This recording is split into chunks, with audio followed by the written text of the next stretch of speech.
बाली उठलाली देखी मारता वेला न हो बाली उठलाली देखी मारता वेला न हो छोटा पावे छौरा मुह करे करावा न हो तो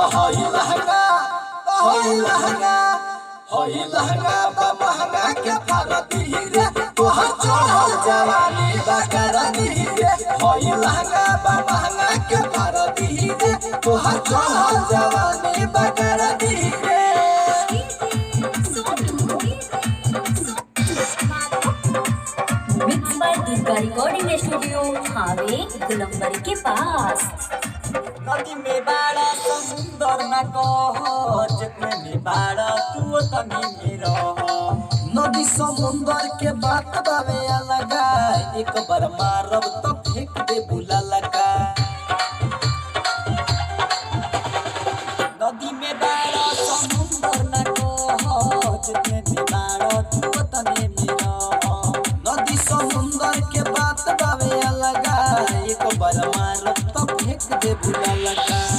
तुसे आए तो बुलाई का कहइब बाद में बुझाई सुन जब ठन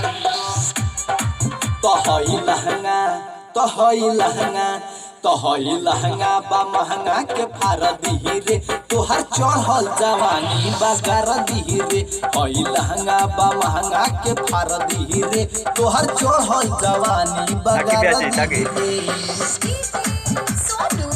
mix by Durga recording studio हावे गुलंबर के पास।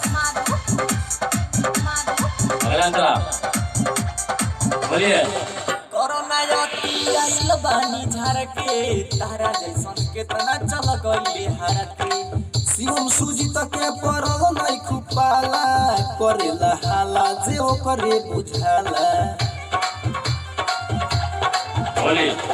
कोरोना याती आइल बानी झाड़ के तारा जैसन केतना चल गइले हारते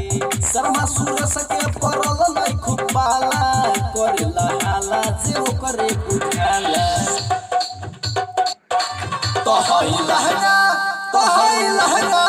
तो हई लहंगा तो महंगा में फारती रे तोहर चढ़ल जवानी